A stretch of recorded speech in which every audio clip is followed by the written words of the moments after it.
오늘 예배에 참석하신 우리 모든 성도 여러분들을 주님의 이름으로 환영합니다. 아멘. 오늘도 하나님께서 부족하고 모자란 우리 인생이지만 하나님의 능력으로 저희를 감싸주시고 또 하나님을 경험할 수 있는 안식일 시간 갈 수 있기를 바랍니다. 아멘. 오늘 특별히 가족이었던 분이 잠깐 떠나셨다가 다시 돌아오셨습니다. 우리 권호갑 장로님, 전동자 집사님 함께 오셔서 예배하게 되었습니다. 우리 두 분이 오심으로 인해서 감사하면서 다시 한번 환영의 뜻으로 우리 아멘 하도록 하겠습니다. 아멘. 반갑습니다. 오늘 저는 감사의 믿음이라는 제목으로 하나님의 말씀을 살펴보도록 하겠습니다. 우리 다 같이 누가복음 17장 11절에서 19절까지 말씀 함께 보도록 하겠습니다. 우리 누가복음 17장 11절에서 19절까지 말씀입니다. 우리 교독을 할 텐데요. 제가 홀수절을 읽고 짝수절을 함께 하도록 하겠습니다. 누가복음 17장 11절에서 19절까지 말씀입니다. 네, 제가 먼저 홀수절을 읽도록 하겠습니다. 누가복음 17장 11절에서 19절까지 말씀입니다. 제가 먼저 읽겠습니다. 예수께서 예루살렘으로 가실 때에 사마리아와 갈릴리 사이로 지나가시다가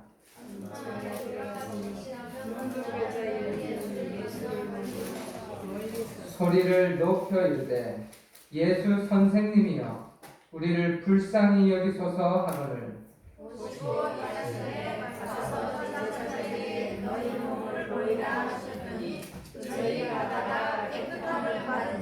그 중에 한 사람이 자기가 낳은 것을 보고 큰 소리로 하나님께 영광을 돌리며 돌아와 예수의 발 아래 엎드려 감사하니 저는 사마리아 사람이라. 예수께서 대답하여 이르시되 10사람이 다 깨끗함을 받지 아니하였느냐 그 9은 어디 있느냐 이 이방인 외에는 하나님께 영광을 돌리러 돌아온 자가 없느냐 하시고 다 같이 읽겠습니다. 시작. 그에게 이르시되 일어나 가라 내 믿음이 너를 구원하였느니라 하시더라. 아멘.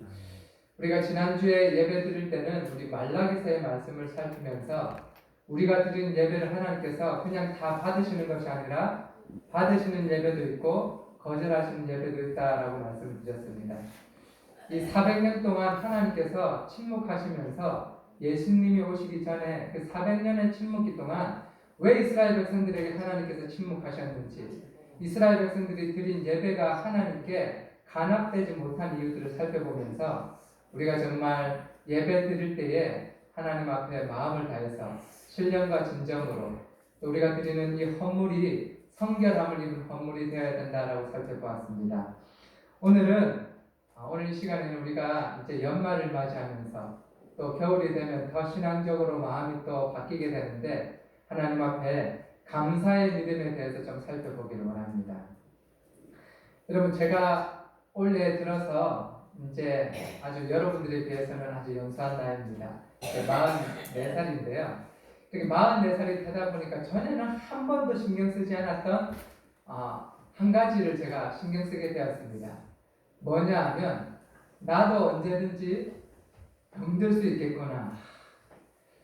스트레스도 많이 받고 하필 하다 보면서 건강을 꼭 잘 챙겨야겠다 이런 생각이 들었고, 두 번째는 더 젊었을 때는 여러 가지 어떤 꿈과 희망을 가지고 계획을 많이 세웠는데 하루하루 주어진 날에 최선을 다하는 것이 중요하다는 것을 느꼈습니다. 그러면서 제가 최근에 다시 접하면서 보게 된 책이 있는데 이 제목이 이렇습니다. 죽을 때 후회하는 25가지. 이 책을 저만 본 것이 아니라 전 세대를 아우르는 독자들이 많이 봐서 베스트셀러로 온 책입니다. 죽을 때 후회하는 25가지입니다. 그런데 이 책을 딱 보면 제목부터가 좀 호기심이 느껴져서 책을 좀 보는데요.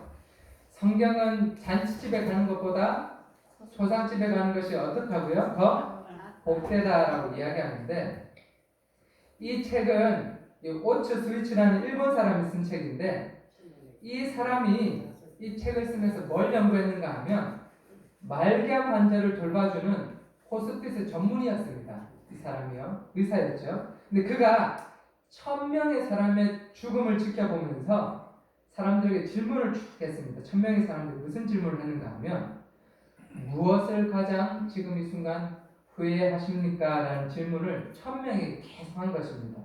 그래서 그 질문에 대한 환자들의 대답을 엮어서 쓴 책이 죽을 때 후회하는 25가지라는 책입니다. 근데 그가 이제 사는 날이 얼마 남지 않은 사람들에게 며칠밖에 못 사는 그런 사람들, 움직일 수도 없고 하루 종일 침대에 누워있을 수밖에 없고 자신의 머리조차도 움직일 수 없는 그런 마지막 순간에 그때 가장 후회하는 것이 뭐냐 하면 사랑하는 사람에게 고맙다는 말을 많이 했더라면 하는 그런 후회가 많았습니다. 고맙습니다. 감사합니다라는 그 말이 왜 그렇게 그동안 인색하게 두고 살았는지 그게 가장 후회가 된다는 말을 했습니다. 저도 직업이 목사니까 드물긴 하지만 또 여러분들의 고별을 또 지켜볼 때가 있습니다. 근데 그때 제가 경험한 바로 정말 마지막 눈꺼풀도 들기 힘든 그 시점에서 한마디 유언처럼 남기는 말의 대부분이 뭐냐면 야야 통장은 누구 앞으로 하고 또 뭐 비밀번호는 몇 번이고 아파트는 누구에게 해라 이런 것일 것 같죠. 그렇지 않습니다. 그나마 힘이 있을 때 좀 기력이 있을 때 이런 얘기를 다 하고 정말 이렇게 눈조차 뜨기 힘든 그런 상황 가운데 되어져서는 제가 경험한 경우로 가장 많은 것은 뭐냐면요 미안하다 연신 미안하다 말을 많이 하는 것을 들었습니다. 그리고 그 다음에 하는 얘기가 뭐냐면 손을 꼭 잡기를 원하면서 고맙다 정말 고맙다 라는 이야기를 많이 하는 것입니다.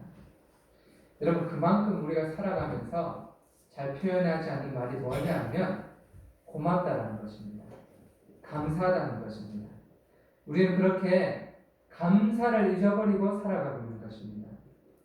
그렇게 살아가다가 정말 후회되는 인생의 마지막 순간에 한마디 내뱉는 것이 뭐냐면 고맙다라는 것입니다. 참 고맙다. 애만 있었다라는 것입니다. 오늘 본문에도 보면요. 정말 우리처럼 감사를 잊어버린 그런 사람들이 소개되어 있습니다. 어느 날 예수님께서 예루살렘으로 들어가시는 그 길에 나병 환자 10명이 예수님께 쫓아와서 자기의 불치병을 고쳐달라고 애원했습니다. 이렇게 애원하는 사람들 중에 이 10명의 나병 환자 중에 9명은 유대인이었고 그 중에 1명은 사마리아인이었습니다. 여러분 유대인과 사마리아인의 차이점을 잘 아시죠? 유대인과 사마리아인은 다 똑같이 이스라엘 한 민족입니다. 한 가족이었는데 그런데 이제 북이스라엘이 기원전 822년에 아수르에게 무너진 다음에 아수르가 이제 그쪽에 이 백성들을 불러서 보내기도 아수르 땅으로 데리고 오기도 하고 또 북이스라엘 쪽에 어떻게 아수르 백성들을 그것에 넣으면서 피를 섞여버립니다. 혼사를 해가지고 순수혈통 유대 백성들을 피가 섞이게 됩니다. 그러니까 이방인하고 똑같이 피가 섞여버립니다. 그러니까요 사마리아 땅에 혼혈일이 딱 생기니까 우리나라 민족, 우리 민족만큼 이 혈통을 중요시하게 생각하는 유대인들이요 사마리아인들 딱 하면 피가 섞인 백성, 더러운 백성 그렇게 딱 낙인을 찍는 것입니다. 피가 섞였다는 이유로 믿지 않는 자들하고 같이 청혼했다는 이유로 천대하고 멸시했습니다. 여하튼 이 매달리는 문둥병자를 예수님께서 불쌍히 여기셔서 우주의 주인 되시는 하나님의 능력으로 이 문둥병을 나병을 다 깨끗이 고쳐주셨습니다. 그리고 성경에 보면 이 성경의 기록에 보면 10명을 집단적으로 이렇게 고침받은 것은 처음이라고 얘기해야 될 만큼 정말 이적 중에 큰 이적을 예수님께서 베푸셨습니다. 아마도 이 이적을 경험한 사람들 정말 기뻐가지고 가족들이 기뻐 뛰었을 것입니다. 뿐만 아니라 온 동네가 기뻐했을 것입니다. 흥분을 감추지 못했을 것이고 잔치를 베풀었을 것입니다. 근데 예수님께서는 오늘 본문에 마음이 너무 허전하신 것입니다. 기적의 주인공이라 할 수 있는 예수님이 마음이 허전하셨는데 왜 그 최악의 인생의 불치병을 고치셨음에도 불구하고 10명 중에 9명은 어떻게 해요? 고맙다는 말 한마디 안 하고 입 딱 닫고 집으로 가버렸습니다. 예수님께서 이 부분에서 어떻게 서운함을 드러내셨는지 17절에 한번 읽어보도록 하겠습니다. 오늘 읽은 본문 같이 좀 읽겠습니다. 17장 17절입니다. 같이 읽겠습니다. 시작. 예수께서 대답하여 이르시되 10사람이 다 깨끗함을 받지 아니하였느냐? 그 9은 어디 있느냐? 10명이 다 고침을 받지 않았느냐? 10명이 고침을 받았는데 그 9은 어디 있느냐라고 예수님께서 물어보십니다. 그리고 단 한 사람만이 감사를 드리기 위해서 예수님께 찾아왔습니다. 이 비율로 따지면 9대 1의 비율입니다. 여러분 성경에서 9명 중에 한 사람이 돌아왔던 것처럼요. 여러분 사람들은요 90%가 절대 다수가 감사를 모르면서 살아가고 있습니다. 감사를 모르는 것입니다. 마치 아빠 엄마가 어디 여행 갔다 와가지고 자녀들 선물을 딱 가지고 오면요, 선물을 딱 가져오면 애들이요 손만 딱 쳐다봅니다. 저 같은 경우는 어디 출장 갔다 오면 애들이요 아빠 손을 쭉 쳐다본 다음에 뭐 들고 와서 그거 들고 냉큼 방으로 돌아가 버립니다. 그럼 제가 마음이 어떨까요? 아이들 한번 이렇게 아빠 하고 안아주는 것을 고됐는데 손만 딱 보고 선물 가져가면 마음이 얼마나 허전한지 모릅니다. 오늘 여러분 성경에 보면요 이 9대 1의 비율 중에 우리가 살아가는 사람들의 9의 비율이 있는가 하면 1에 속하는 감사의 사람이 있는데 오늘 저는 저와 여러분들이 다 이 1에 속하는 감사의 믿음을 소유한 사람들 될 수 있기를 바랍니다. 여러분 이 1에 속하는 믿음을 오늘 성경에 상위 10%에 해당하는 감사의 믿음이다라고 제가 제목을 붙였는데요. 주님의 발 앞에서 엎드려서 감사하는 믿음을 예수님께서 얼마나 기뻐하시는지 19절을 제가 좀 읽어드리도록 하겠습니다. 이렇게 말씀하셨습니다. 그에게 이르시되 일어나 가라 내 믿음이 너를 구원하였느니라 하시니라.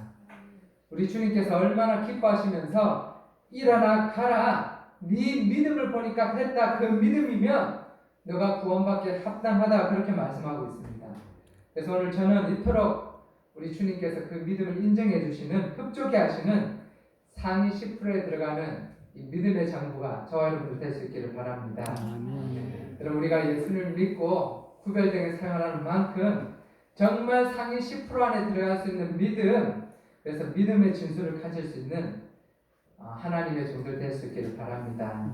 그 비결을 한번 살펴볼 텐데요. 첫 번째로 한번 따라해 보도록 하겠습니다.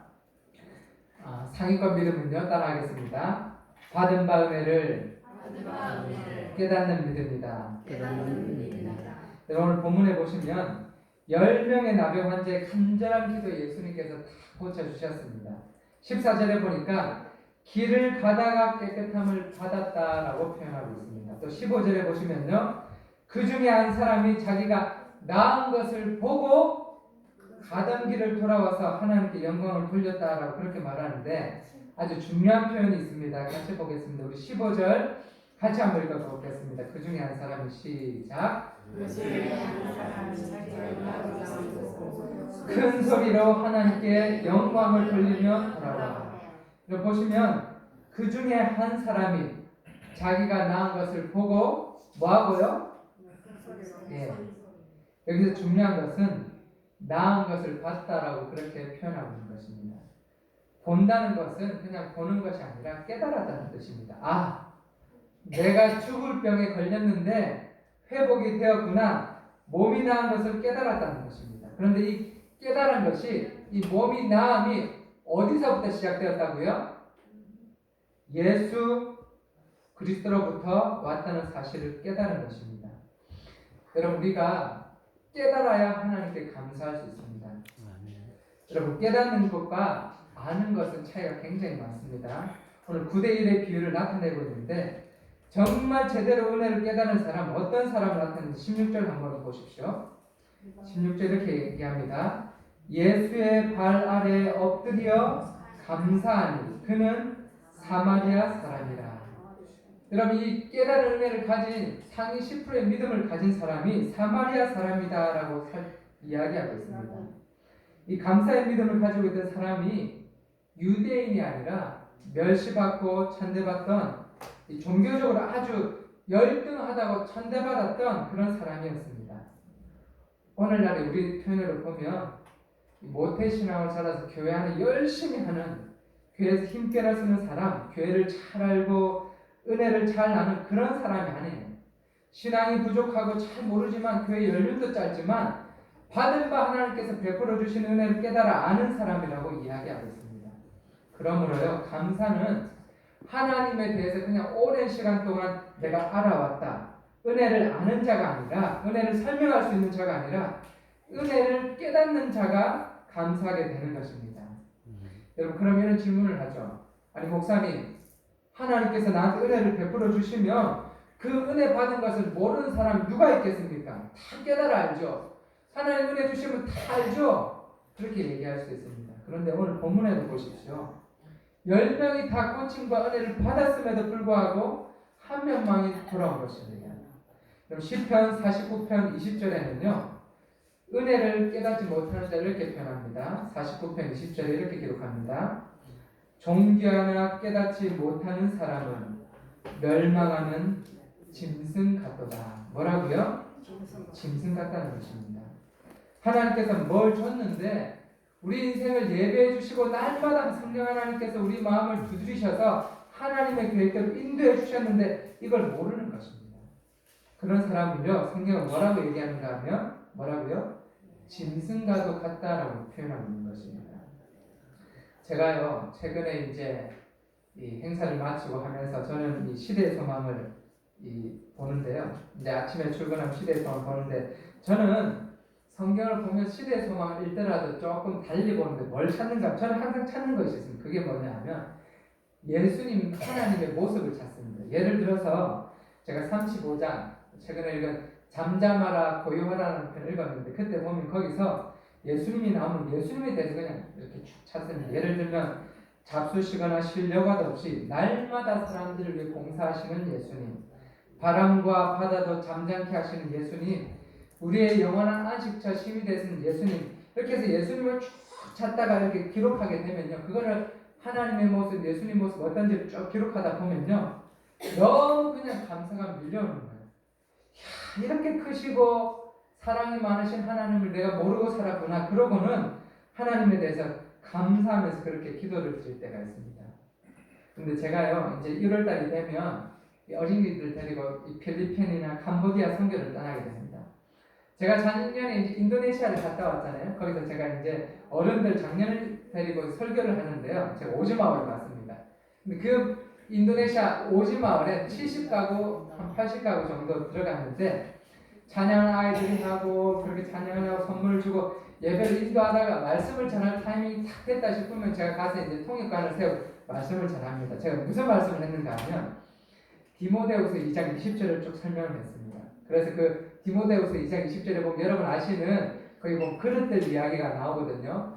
금그릇, 은그릇, 나무그릇, 질그릇 얘기가 쭉 나옵니다. 그런데 이제 하나님께서 이 그릇들을 쭉 사용하시는데 하나님께서는 깨끗한 그릇을 사용하신다라고 말씀하시잖아요. 그래서 제가 설교를 어떻게 풀어가려고 했는가 하면, 여러분 성경에 보면 금그릇, 은그릇, 나무그릇, 질그릇이 있는데 이 중에서 가장 값비싼 그릇들도 있지만 중요한 것은 깨끗한 그릇이니까 우리가 하나님 앞에 우리 죄를 다 회개하고 죄 용서를 받고 하나님 앞에 나가면 하나님께서 우리를 잘 쓰십니다. 이렇게 이제 제가 풀어가려고 생각을 하고 설교를 쭉 해서 제가 물어봤습니다. 여러분 성경에 보니까 금그릇, 은그릇, 나무그릇, 질그릇이 나옵니다. 여러분 이 중에서 가장 값비싸고 가장 소중한 그릇이 무엇입니까? 제가 물어봤습니다. 그럼 뭐라고 대답해야 되죠? 우리 같으면 금그릇 이렇게 대답을 하면 제가 그때 이제 설명, 금그릇도 참 값지고 소중하지만 하나님께서는 깨끗한 그릇을 사용하시고 이렇게 풀려고 했는데 제가 물어보는데요, 그분이 뭐라고 얘기하는가 하면, 자 여러분 금그릇, 은그릇, 나무그릇, 질그릇 중에 가장 소중한 그릇이 무엇이죠? 딱 물어보는데요, 그 인도네시아 오지에 사는 그 사람들이 한결같이 하는 말이요, 뭐라고 얘기하는가 하면 뭐라고요? 질그릇 하는 거예요. 질그릇이라고 반복해서 대답하는 것입니다. 제가요, 설교를 풀어가야 되는 머리가 하얘지는 경험을 했습니다. 그런데요, 그분들이 질그릇이라고 대답하는데 그분들의 마음이 느껴지잖아요. 질그릇이라면 이게 흙으로 만든 그릇이잖아요. 그런데 그 질그릇은 그 사람들이 가장 많이 사용하는, 집에 방문하면 다 가지고 있는 것이 바로 그 질그릇입니다. 늘 평상시에 쓰고 있는 게 흙으로 만든 질그릇인 거예요. 제가요, 설교를 하면서 무슨 생각이 들었는가 하면, 설교하는 내가 너무나 나는 타락빠진 인간이구나라는 것을 경험했습니다. 어떻게 해요? 내가 너무 타락 빠졌구나라는 것을 경험했습니다. 여러분, 많은 것을 받아도 받을 줄 모르면 감사할 수 없는 것입니다. 감사는 받은 바 은혜의 양에 달려있는 것이 아니라 깨달은 정도에 달려있다는 사실을 기억할 수 있기를 바랍니다. 받은 바 은혜를 깨달아 감사할 수 있기를 바랍니다. 그럼 우리가 날마다 아침마다 예배하고 말씀 보고 누우면요, 무슨 생각이 듭니까? 잠자기 전에 가끔 저는 그런 생각이 됩니다. 오늘도 내가 육체의 소욕에 따라서 살아왔던 이 후회스러운 하루 때문에 너무 절망할 때가 많은 것입니다. 하나님께서 우리에게 은혜를 주신 것을 깨닫지 못하면 늘 그렇게 사는 것입니다. 제가 지금 여러분들 질문하기를 원합니다. 여러분들은 어떤 은혜를 하나님께 받으셨습니까? 어떤 은혜를 받으셨죠? 한번 생각해 보시기 바랍니다. 전 세계 70억 인구 가운데 여러분, 가톨릭 제외하고 말도 안 되는 이단 제외하고 복음주의 신앙, 장감리기, 개신교까지 포함해가지고요, 그런 거 다 포함하면 70억 인구 중에 제대로 된 그리스도의 가치를 아는 인구는요 3.8%에 불과하다고 합니다. 여러분, 그런데 이 3.8%의 십자가의 신앙을 우리가 깨달아 아는 것으로 감사할 수 있는 저와 여러분 될 수 있기를 바랍니다. 여러분, 지금 좀 건강이 있으십니까? 조금이라도 건강하십니까? 여러분, 건강의 은혜를 깨달아 아시기 바랍니다. 여러분, 2008년도에요 칸 영화제라는 영화제에 감독상을 받은 영화가 있는데, 이 한국말로는 이 잠수정과 나비라는 제목으로 한국에도 개봉이 됐었습니다. 근데 제가 왜 엉뚱하게 안식일에 이 영화 얘기를 하는가 하면, 이 영화의 주인공이요 세계적인 패션 잡지 엘르라는 여성 패션 잡지가 있는데, 이 편집장으로 있었던 장 도미니크 보비에 관한 이야기를 다룬 영화입니다. 근데 이 사람이요 세계적인 이 패션 잡지의 편집장이니까 외모도 아주 준수하고 화술도 뛰어나고 사고계에 명성 있는 그런 사람이었습니다. 쉽게 얘기하면 아주 인물도 좋고 잘 나가는 사람이었습니다. 그런데 이 사람이 일순간에 어느 날 아침에 뇌졸중이 온 거예요. 그래가지고 뇌졸중이 와가지고요 머리부터 발끝까지 싹 다 마비가 왔는데, 말 못하는 것은 당연지사고 아무것도 못하는 거예요. 그런데 아무것도 못하는 이 사람이 단 한 가지 할 수 있는 게 있는데, 그게 뭐냐면 이 왼쪽 눈꺼풀을 깜빡깜빡 할 수 있는 것입니다. 아무것도 못하는데 요 왼쪽 눈꺼풀만 떴다 감았다 할 수 있는 거예요. 그래가지고요 의식은 또렷하고 이 왼쪽 눈만 깜빡깜빡 할 수 있는데 정말 죽을 지경이죠. 아무것도 움직일 수가 없는데 사지가 다 마비가 왔습니다. 그런데 이 사람이 좀 돈이 있다 보니까 언어치료사의 도움을 받아가지고 이 떴다 감았다는 것을 알파벳으로 만들어가지고 언어를 만들었는데, 1년 3개월 동안 왼쪽 눈 거꾸로 떴다 감았다 이걸 20만 번을 반복해가지고 이 사람이요 책을 냈습니다. 책을. 근데 이 사람이 그렇게 20만 번을 반복하면서 1년 반 동안 눈을 껐다 감았다 하면서 20만 번을 반복해 책을 썼으면 뭔가 좀 대단한 이야기를 쓸 줄 알았는데, 그 사람이 그 책 서두에 뭐라고 썼는가 하면 제가 그대로 읽어드리겠습니다. 이렇게 기록했습니다. 고이다 못해 흘러내리는 침을 삼킬 수만 있다면 세상에서 가장 행복한 사람입니다. 이게 안 되는 거예요. 입에 침이 막 고이는데 침을 이걸 삼키지를 못하는 거예요. 마비가 오니까. 그래서 하는 말이요, 고이다 못해 흘러내리는 침을 삼킬 수만 있다면 세상에서 가장 행복한 사람입니다. 여러분, 이 침을 꿀꺽 하고 삼킬 수 있다는 것, 그것 때문에 감사드려 본 적 있으십니까? 그것 때문에 감사한금 드려보신 적 있습니까? 책을 읽다 보니까요 이것도 감사 제목인 것입니다. 오늘 본문에 나와 있는 이 나병 환자도요. 여기에 나와 있는 이 장 다미니크 보비가 말하고 있는 행복, 정말 그 침을 삼킬 수만 있다면 그 행복을 정말 이 나병 환자들은 정말 실감나게 깨달았을 것입니다. 여러분, 나병이 뭐지요? 고통을 감지할 수 있습니까? 없습니까? 고통을 전혀 감지할 줄 몰라요.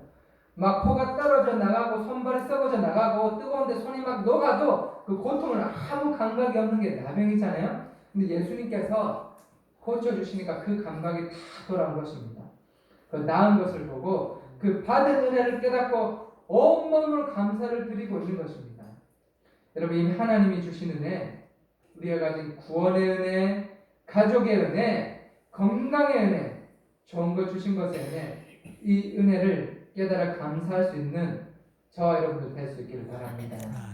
이것이 예수님 칭찬하셨던 상위 10%에 해당하는 믿음입니다. 두 번째로 한번 따라해 보겠습니다. 축복 이전에 감사하는 믿음이다. 여러분, 10명의 나병 환자가 다 고침을 받았습니다. 다 고침을 받은 축복이 일어났는데 이런 축복이 어디 있습니까? 엄청난 축복을 받은 거죠. 근데 사마리아 사람 한 사람만 예수님께 와서 감사를 돌렸습니다. 이걸 보면서요, 우리는 그냥 쉽게 이 본문을 보면서 그렇게 생각할 수 있습니다. 남 9명을 바라보면서 이 매우 완벽한 놈들, 이런 은혜를 모르는 사람들이 어디 있나 하고 혀를 찰 수 있을지도 모르겠습니다. 손가락질을 할지도 모르겠습니다. 근데 여러분 한번 생각해 보십시오. 나머지 9명이요, 하나님 앞에 고침을 탁 받았습니다. 감사하는 마음이 있었을까요? 없었을까요? 당연히 예수님께 감사하는 마음이 있었을 것입니다. 눈물겹도록 고마운 마음이 그 사람들 마음에 있었을 것입니다. 그런데 적어도 9명에게는 무슨 일이 더 중요했을까요? 뭐가 더 급했을까요? 자기가 나았다는 것을 가족들에게 보여주는 것. 그 친지들 찾아가가지고 나 회복되었습니다. 제사장 찾아가는 것이 더 중요했던 것입니다. 축복을 누리고 기뻐하는 것, 그것도 중요하지만 감사하는 것이 뭔지인 줄 여러분 깨달아 아실 수 있는 저와 여러분들 될 수 있기를 바랍니다. 그럼 제가요, 이사 예배도 하고 차 예배, 차량 봉헌 예배도 하고 예배를 많이 드리게 되잖아요. 그러면 뭐 이렇게 성도님들이 너무 감사하니까 우리가 새로운 주택에 입주하게 되었다, 또 새로운 차를 사게 되었다 하면요, 식사 초대를 쭉 합니다. 그런데요, 한결같이 성도들이 목사님 오늘 또 제가 식사를 좀 대접하겠습니다, 똑같이 이렇게 뭐 얘기를 하는데요. 그러면 저는 딱 순간적으로 걱정이 한 가지 먼저 되는 것이 있습니다. 제가 언제부터 이 걱정을 시작하게 됐는가 하면요, 제가 대학교에 삼육대학교에 전도사로 있을 때 일입니다.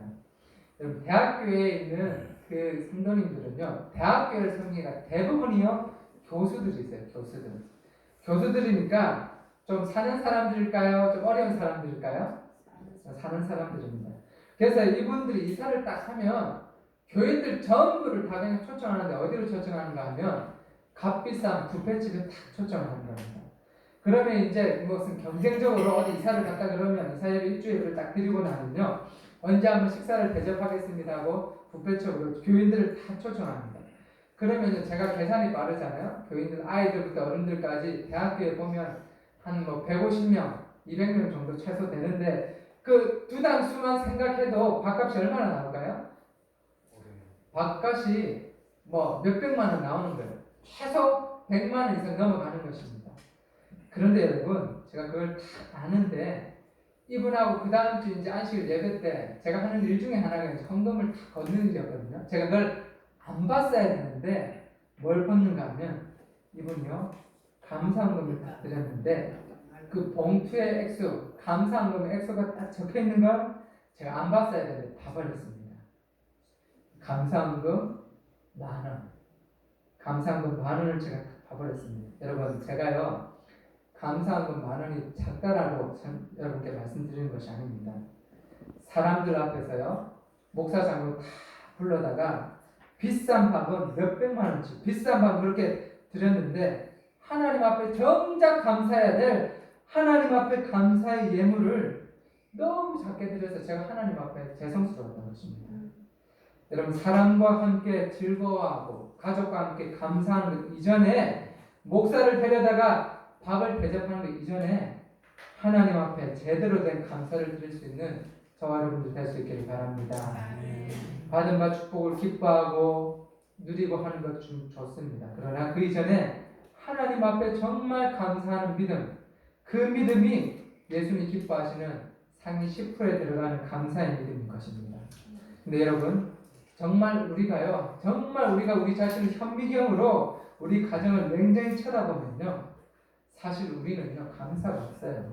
감사가 아예 없습니다. 우리는 감사하지 않아요. 감사하지 않는 것은 기본이고 거기에 더 나가서 하나님 앞에 원망합니다. 하나님 더 주십시오. 하나님 이거 꼭 필요합니다. 하나님께 그렇게 하소연할 때가 많은 것입니다. 그래서요 영국의 목회자 매튜엔이라는 작가는요 감사할 줄 모르는 사람에 대해서 이렇게 시를 적었습니다. 불어라 불어라 겨울 찬바람아, 은혜를 모르는 인간에 비하면 너는 그렇게 차갑지 않는구나. 불어라 불어라 겨울 찬바람아 라는 그런 시를 썼습니다. 우리가 하나님 편에서요 날마다 매 순간마다 하나님께서 그냥 하늘 지성소에서 보좌에 그냥 앉아 계신 게 아니에요. 하나님께서 성령을 제안하셔서 우리에게 축복을 주시는 게 아니라 매 순간마다 하나님께서 우리 은혜의 길을 주시고 하나님께서 우리를 보호해 주시고 은혜를 베풀어 주시는 것입니다. 그런데요 이 완악한 사람이 하나님 앞에 뜻이 없으니까 하나님 베풀어 주시는 감사를 몰라요. 지금 내가 이렇게 살아갈 수 있는 건강, 지금 내가 살아갈 수 있는 이 집, 이 처소가 다 하나님의 은혜에서부터 시작됐다는 것을요 사람들이 전혀 모르는 것입니다. 저와 여러분들은 정말 차가운 가슴이 아니라 하나님 앞에 축복보다 감사를 먼저 드릴 수 있는 저와 여러분들 될 수 있기를 바랍니다. 마지막으로요 예수님 칭찬하셨던 상위권 믿음 한번 따라해 보도록 하겠습니다. 기도와 함께 감사하는 믿음이다. 오늘 본문에 등장하는 이 사람들 예수님을 향해서 아주 큰 소리로 외쳤습니다. 그래야 예수님께서 들어주시고 고쳐주시니까 아주 큰 소리를 들었습니다. 여러분 나병한 일 아시죠? 그 당시 율법 환자들에게 먼저 자신을 보여주고 사람들 사이에 본인들이 들어가려면 뭐라고 얘기합니까? 나는 뭐하다? 부정하다 크게 외쳐가 사람들한테 격려돼가지고 그렇게 나가는 사람들입니다. 그러니까요 예수님이 그 당시 지나갈 때 많은 사람들이 옆에 있었기 때문에 그들이 그 안으로 들어가지 못하니까 지나가는 예수님을 보고 얼마나 크게 소리를 쳤겠습니까? 그래서 본문 12절에도 보면요 예수님께서 어떻게 해요? 12절 보십시오. 한 마을에 들어가시니 나병 환자 10명이 예수님을 만났는데 가깝게 멀리요 멀리 서가지고 어떻게 해요? 외쳤습니다. 그래도 얼마나 소리를 높게 쳤습니까? 예수 선생님이요 우리를 불쌍히 여기서서 혹여나 예수님 못 들으실까봐 인파들 가운데 못 보고 지나실까봐 큰 소리로 하나님 앞에 나와서 부르짖었습니다. 큰 소리 높여서 본문으로 얘기하는데 이게 에란이라고 헬라어로 기록된 에란은요 산천초목이 다 쩌렁쩌렁 울린다는 표현입니다. 예수님 앞에 너무 긴급한 기도 제목이 있어서 하나님 앞에 무릎 꿇고 쩌렁쩌렁 울리도록 주님 좀 고쳐주십시오. 주님 좀 도와주십시오. 그렇게 간절히 애원했다라고 성경에 기록하고 있는 것입니다. 그래서요 간절히 매달려 기도했던 그 기도 응답을 이 사람들이 다 받았습니다. 그런데 기도를 그렇게 드렸는데 응답 받고 난 뒤에는 아무 소리가 없어요. 조용합니다. 기도 소리는 컸는데 하나님 앞에 감사 소리는 조용한 것입니다. 야면 다 조용한 것입니다. 그런데 반면에요 사마리아 사람은 어떻게 반응했는가 보십시오. 간절하게 크게 기도했죠. 큰 소리를 기도했는데 기도 응답을 받고 하나님이 고쳐주심을 경험하고 나서 뭐라고 대답하는가 하면 17장 15절 같이 보겠습니다. 그중 한 사람 시작. 그 중에 한 사람이 자기가 나은 것을 보고 무슨 소리로요? 큰 소리로 하나님께 영광을 돌리며 돌아왔다라고 얘기합니다. 똑같이 하나님 앞에 간절한 마음으로 나아갈 때도 큰 소리를 하나님께 영광을 돌리고 어떻게 응답을 받았을 때도 감사함을 깨달은 다음에도 하나님 감사합니다. 여러분 우리가요 하나님께 구하는 기도도 커야 하지만 하나님께 올려드리는 그 영광도 감사도 커야 줄 믿습니다. 여러분 제 경험에 보면 이 9대1의 신앙이 딱 맞습니다. 저는 목회자니까요. 목회자니까 기본적으로 우리 교인분들 기도 리스트도 있고 가끔씩 기도 요청을 많이 받습니다. 그러면 제가요 제 기도하려고 하면 자기 기도하면 늘 맹맹하죠. 그러니까 이제 다른 분들 위해서 기도를 쭉 하고 제 기도 수첩에다 응답됐는지 안 됐는지 이걸 적어봅니다. 그러면요 다 응답돼요. 시기가 있어요. 하나님께 다 응답해 주시면. 그런데요 중요한 것은 뭐냐면 어떤 분들 목사님 수능 때가 돼 우리 아들 실수 안 하도록 기도해 주세요. 우리 딸 시집갈 수 있도록 좀 도와주세요 해가지고 다 기도를 체크를 합니다. 그런데 정말 이 9대1의 비율처럼요 저는요 응답이 됐는지 어떻게 됐는지 모르고 쭉 기도하는데 시간이 지나가지고 응답이 됐다, 결혼을 했다, 시험을 통과했다, 직장을 잡았다 이러면요 어떻게 되죠? 저한테 기도하고 부탁을 했으니까 목사님 제 아들이 결혼을 했습니다 내지는 목사님 기도에 붙었으면 얘기를 해줘야 되잖아요. 그러면 제가 이제 그 기도를 안 하고 다른 걸 할 텐데요 19명은요 연락이 없습니다. 그러다가요 제가 만나가지고 집사님 아들내미 지금 어떻게 됐습니까? 하면 목사님 그거 아직도 기도하고 계세요? 벌써 3월달에 다 취업됐잖아요. 이런 얘기를 하는 것입니다. 사람들도요 착하게 9대1의 비율로 그렇게 하고 있는 것입니다. 그럼 기도하면서 기도가 무르익어갈 때 정말 하나님께 받은 응답이 느껴질 때 하나님 앞에 정말 감사할 수 있는 저와 여러분들 될 수 있기를 바랍니다. 그래서요 이 한 목사님은 RA라는 목사님 이렇게 말씀하셨습니다. 감사 충만이 성령 충만이다. 뭐가요? 감사 충만이 성령 충만이다. 여러분 이제 제가 목회자 협의회 갈 때가 되는데 매년 목회자 연말 목회자 협의회가 되면요 목사님들끼리 모여가지고 기도회를 갖습니다. 그러면 목사님들 여러 명이 하는 기도회를 가지고 힘이 나는데요 한 목사님은요 이 목사님 좀 입을 자기 소리를 내면서 기도하는데 이 목사님 때문에 우리 목회자들이 뜨거워집니다. 근데 이 목사님이요 입을 쪼글쪼글 하면서 다른 분들은 조용히 하시는데 이 목사님이 크게 하시니까 제가 하필 이제 기도할 때 이 목사님 옆에 있었는데 제 기도를 못하는 거예요. 이 목사님 기도가 다 들리는데 가만히 듣고 있으니까요 기도가 너무 은혜가 되는 거예요. 뭐냐면 시시콜콜한 거 가지고 다 감사하다는 거예요. 하나님 내가 목회할 수 있도록 도와주셔서 감사하고 건강할 수 있도록 도와주셔서 감사하고 내 손으로 밥 먹을 수 있어서 감사하고 감사 기도를요 3분의 1 이상 계속 기도하는 겁니다. 그래가지고 이제 기도회를 마칠 때가 돼가지고 이제 좀 정리를 해주십시오 하고 있는데도 하나님 감사합니다 막 하는데요 그걸 들으니까 진짜 성령의 충만함이 느껴지더라고요. 감사 충만이 뭐라고요? 성령 충만이다. 여러분 예수님은요 그렇게 감사 충만 그 한 사람에게 뭐라고 말씀하시는가 하면 내 믿음이 너를 구원하였다라고 말씀하고 있는 것입니다.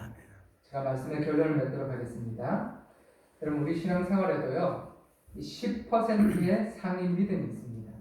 근데 믿음에 등수가 있는 것은 아닙니다만 우리가 정말 예수님께서 인격을 가지시고 감정을 가지신 그 예수님 앞에 감사치 않는 믿음이 있고 아주 예수님을 믿음은 믿음인데 아주 섭섭하게 하는 믿음이 있고 예수님의 마음 흡족하게 하는 내 믿음이 너를 구원하였도다라고 칭찬 듣는 그런 믿음이 있습니다. 저와 여러분들은 모두가 예수님의 마음 흡족하게 하는 그런 감사가 충만한 회복되어지는 저와 여러분들 될 수 있기를 바라면서 말씀을 맺도록 하겠습니다. 아멘.